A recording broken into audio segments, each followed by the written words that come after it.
Como estamos, gente? Peraí que eu esqueci da minha luz. Eu preciso prender o cabelo. Nath, não te incomoda ficar com a luz forte na tua cara? Sim, Aline, bastante. Eu já adaptei um pouco agora, mas, inclusive, às vezes eu até esqueço que eu tô com a luz na cara quando eu já tô há bastante tempo, depois eu desligo e eu esqueço de apagar por um tempo. Eu acho que a regra mais importante para o BPC deveria ser o critério renda.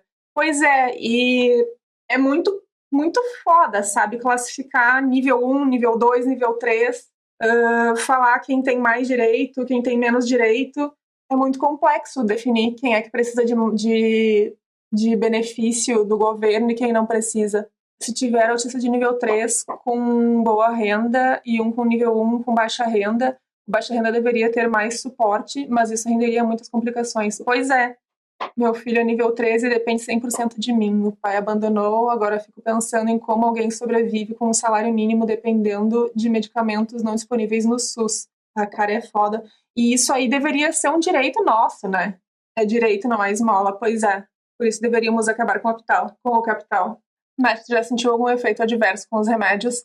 Toda certeza. Vários, com antidepressivo, sempre, até ter adaptação. Agora eu tô também com o meu que eu tô tomando agora, boca muito seca, depois diminui isso e meu tremor essencial aumentou muito, mas é um período de adaptação. Eu parei de tomar os remédios porque não valia a pena por causa dos efeitos. Os efeitos, eles demoram a passar, mas eles geralmente passam. Alguns demoram meses para a gente parar de sentir os efeitos.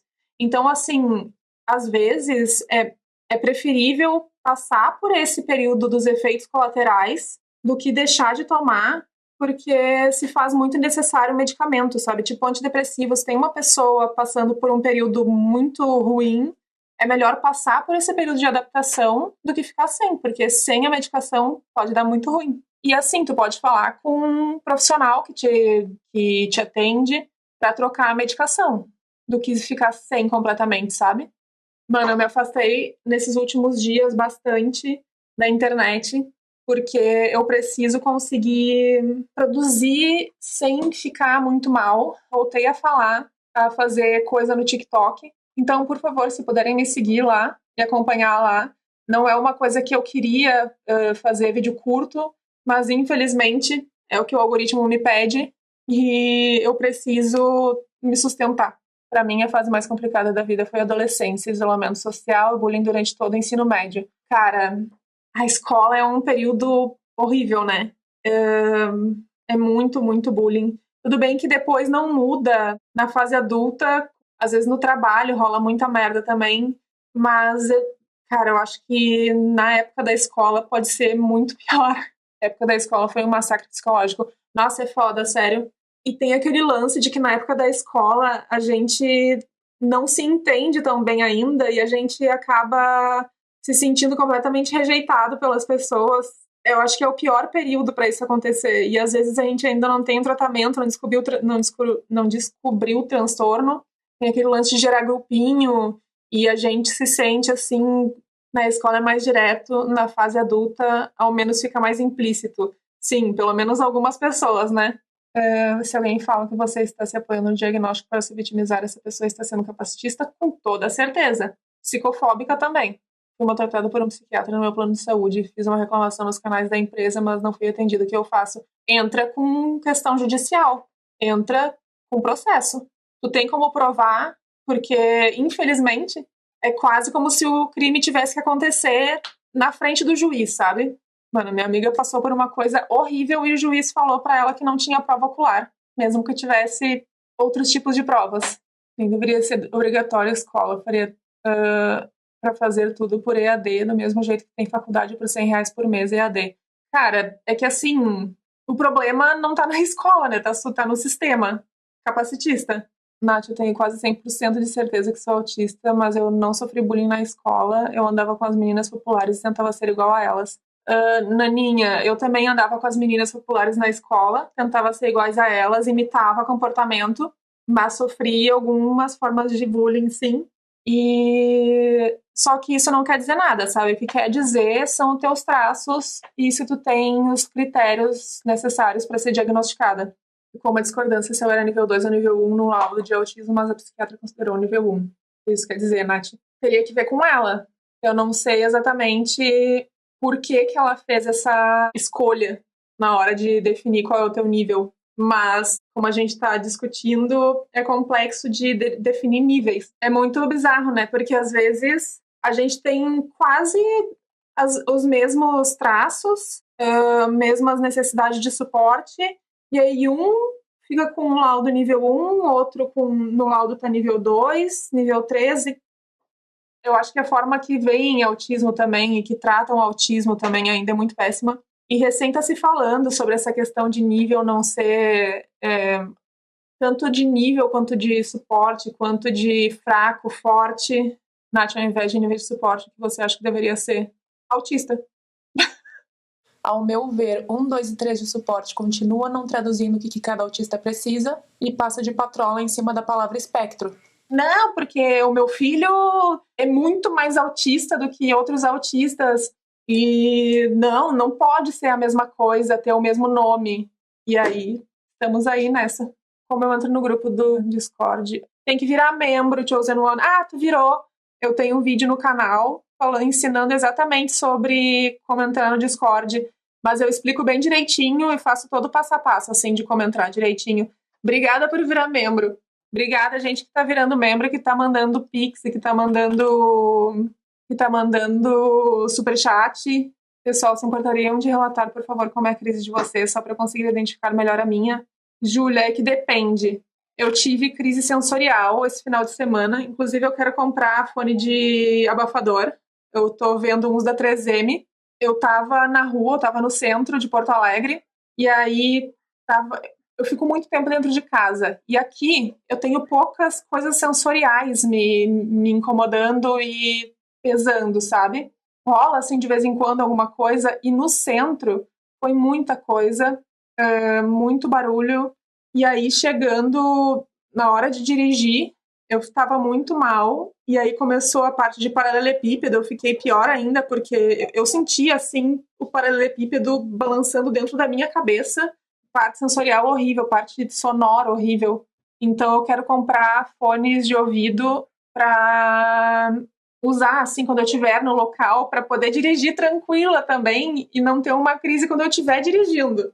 E aí depois eu passei o resto do dia mal, querendo ficar dentro de casa, e eu tô começando a identificar agora só como é que funciona o meu shutdown. É uma coisa assim que, como eu tenho muito masking, eu não sei identificar direito algumas coisas, alguns traços. Shutdown é um deles, porque eu funciono mesmo estando com dor. Eu funciono mesmo estando mal, porque, enfim, sabe? Masking. E outro tipo de crise, para mim, é relacionada à ansiedade, só que é difícil definir o que é relacionado à ansiedade e o que é relacionado a questões sociais ou questões sensoriais. E todas as minhas são diferentes. Algumas crises que eu tenho também, eu suo frio e eu fico muito mal, eu fico sem conseguir fazer outras coisas, sem conseguir raciocinar direito, suando frio, e em algumas eu fico com falta de ar, eu fico sem conseguir respirar, não passa ar assim na minha garganta. Eu comprei meu fone com cancelador de ruído porque aqui tem cachorro latindo e isso me irrita. Pois é, aqui também tem cachorro latindo, mas me irrita no momento muito. Eu sinto pontadas dentro do meu ouvido, assim. É bem isso, pontadas no ouvido. Aham. E, tipo, parece que entra, assim, dentro do cérebro. Não é aqui externo, é uma coisa, assim, bizarra. Nath já tentou usar cancelador de ruído interno. Já, Aline, não posso. Eu tenho dermatite. 2, 3 dias usando seguidos já começa a dar problema dentro do meu ouvido. E isso independe do tipo, se ele é de espuminha, se ele é de silicone. É horrível. Então eu prefiro aqueles que ficam em volta de toda a orelha e pegam bem aqui fora, sabe? Não pode encostar na minha orelha, porque eu tenho a cartilagem muito dura aqui dessa parte e fica doendo. Caramba, Nath, por isso que é bom trocar ideias com neurodivergência, porque só a gente se entende. Exatamente. Nath, como funciona a sua sensibilidade visual? Recebi um diagnóstico recentemente, os estímulos luminosos visuais são os que mais pegam. Chego a fingir estar dormindo para fechar os olhos. Eu tenho muita sensibilidade auditiva, visual, tátil também, mas acaba me causando menos problemas que me levam a crises. E a olfativa eu também tenho bastante sensibilidade, mas também não me leva tanto a crises quanto a visual e a auditiva. Na visual acontece a mesma coisa para mim que acontece com a auditiva. Eu sinto luzes, me doem os olhos, e alguns tipos de luzes, dependendo da intensidade também, parece que tá entrando uma pontada dentro do meu olho. Para gravar vídeo eu não uso uma tão forte, nem olho direto para ela, nem deixo de frente para mim. Eu tenho bastante dores de cabeça quando isso acontece, mas o que mais me leva a crises é a auditiva mesmo. Só que se junta para mim, quer me deixar mal, eu tá dirigindo, ou não, alguém dirigindo e eu no carro, muitos estímulos visuais, muita luminosidade e muito estímulo auditivo muito forte. Sério, isso aí é pra me desgraçar. Aí me dá enjoo, assim, até. Eu tenho muito enjoo com o movimento do carro. Aí eu acho que mexe na parte vestibular, né? Se não me engano é isso. Poder dirigir à noite é bastante complicado. Vem muito mais estímulo visual, né? Muitas luzes muito fortes. Oi, Nath, dirigir à noite com chuva forte, música é impossível pra mim. Até se fosse só a chuva, talvez até ajudaria, sabe? Como um white noise, assim, pra dar uma cancelada nos barulhos externos. Odeio coisa sem fio. Eu preciso saber que tá carregado. Tipo, se eu precisar carregar a bateria, eu não consigo já contar com a coisa, sabe? E aí tu não sabe quando a bateria tá acabando, quer dizer, tu sabe às vezes, mas mesmo assim, eu quero uma coisa que esteja 100% do tempo ali, que ela não vai me abandonar nunca. Pra eu não ter surpresas. Eu não quero ter surpresas com aparelhos. Ah, sério? Que lindo! Minha psicóloga me recomendou o seu canal. Obrigada novamente. Ah, que maravilhosa e que maravilhoso. Obrigada, gente. Nath, as habilidades de masking podem ser perdidas ou conquistadas com o tempo. Aliás, masking é bom. Masking não é uma habilidade, é um traço. Acaba sendo uma coisa que a gente faz para sobreviver. Quer dizer, que alguns autistas fazem, mas com o passar do tempo ele pode gerar mais depressão e mais ideação. Então, não é positivo, mas a gente usa para sobreviver. A longo prazo, masking nos causa bastante mal. Fora que quando usa masking, fico todo zoada nos dias seguintes. Eu nem uso masking, eu sou masking.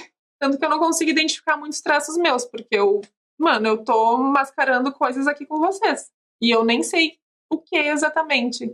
Às vezes eu não sei identificar exatamente, mas eu tô sempre mascarando, 100% do tempo com algum tipo de masking. É parte de quem eu sou. Tanto que existe um lado de quem mascara muito, principalmente pessoas com alto mascaramento, que rola uma perda de identidade, que a gente não, às vezes, pode esquecer quem a gente é ou não ter noção exatamente de quem a gente era antes, porque a gente acabou se tornando outra pessoa por causa do masking. As piores perguntas pra mim são como tu se vê daqui 5 anos ou quem é fulano pra você. Mano, eu não consigo responder nem tudo bem, como tu tá. É tudo muito complexo e as pessoas esperam que a gente diga tô bem, tudo bem, e você? E é o que a gente acaba respondendo, porque senão a gente vai entrar numas que as pessoas vão falar, cara, que pessoa negativa, pipipi, papapá, papapá, papapá. Ou então vão encher o saco e, né, neurotípico. Nath, você tem dificuldade para cozinhar? É difícil falar em dificuldade. Eu tenho questões relacionadas à neurodivergência para cozinhar. Por exemplo, eu sou muito metódica cozinhando, eu preparo tudo, eu deixo tudo às vezes separadinho em potinhos e eu demoro muito tempo para fazer tudo. Eu, inclusive, fico vendo vídeo ou alguma coisa de fundo, eu demoro horas para fazer de forma demorada, metódica, nos mesmos moldes de sempre. Então, é mais nesse sentido. Eu não sei se eu diria dificuldade, e sim a tipicidade.